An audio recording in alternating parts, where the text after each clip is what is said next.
Working mom guilt doesn't usually arrive loudly. It settles in quietly. It shows up in small moments.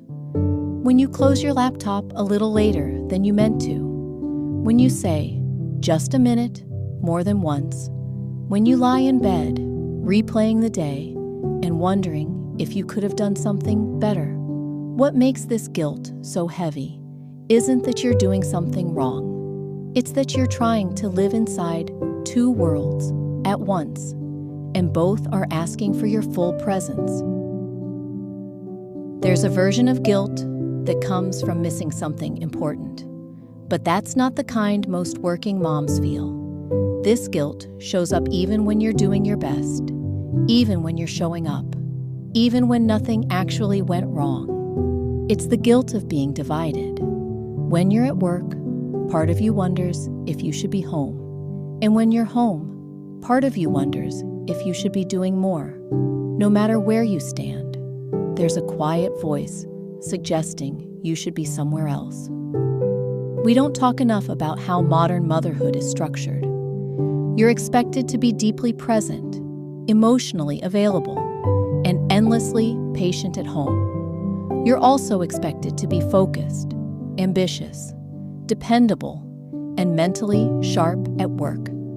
Neither expectation is unreasonable on its own, but holding both at the same time every day creates a constant internal conflict, and guilt often fills the space where rest should be. Another reason guilt lingers is because it's been framed as a moral signal. We're taught that guilt means we care, that a good mother feels it. So instead of questioning the system, we question ourselves. We assume guilt is proof that we're falling short, rather than a sign that the expectations are unrealistic. But caring deeply doesn't require constant self-criticism, and love doesn't need to hurt to be real. There's also the guilt of visibility. When you work, your absence is visible at home. When you parent, your absence is visible at work. You feel the weight of what's missing, even when what is present matters deeply. And because you can't be everywhere at once, your mind fills in the gaps with self-blame. Not because you're failing, but because your standards are impossibly high. Here's something we rarely say out loud. Guilt doesn't mean you're doing something wrong. Often it means you're doing something hard, something layered, something without clean edges or perfect balance. Working motherhood doesn't offer clear victories.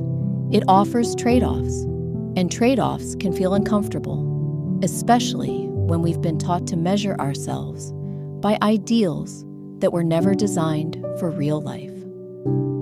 It may help to notice when guilt is trying to speak for something else. Sometimes guilt is grief. Grief for the version of motherhood you imagined before you understood how complex this season would be. Sometimes it's exhaustion, dressed up as self-judgment. Sometimes it's pressure, absorbed so deeply that it feels personal. Not every uncomfortable feeling is a failure. Some are simply information.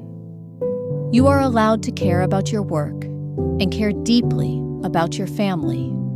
You are allowed to need space for your own growth, without it meaning you're taking something away from your children. You are allowed to be a whole person who happens to be a mother, not a person who disappears into the role.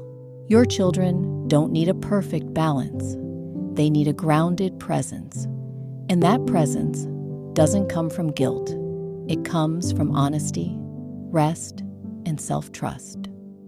If guilt has been sitting with you lately, try this gentle shift. Instead of asking, "What should I have done better?" ask, "What was I carrying today?" Instead of asking, "Why wasn't I enough?"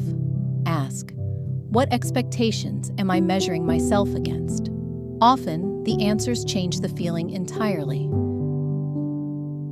Working mom guilt may never disappear completely, But it doesn't have to lead every decision. You can acknowledge it without obeying it. You can listen without letting it define you. And you can remind yourself, again and again, doing your best in a complicated world is not something to apologize for. If this reflection felt familiar, there are more conversations like this here about pressure, identity, and learning how to live more gently inside demanding seasons. For now, take a moment to breathe. You're not behind. You're not broken. You're navigating something real. This is The Gentle Grind, and growth was never meant to be rushed.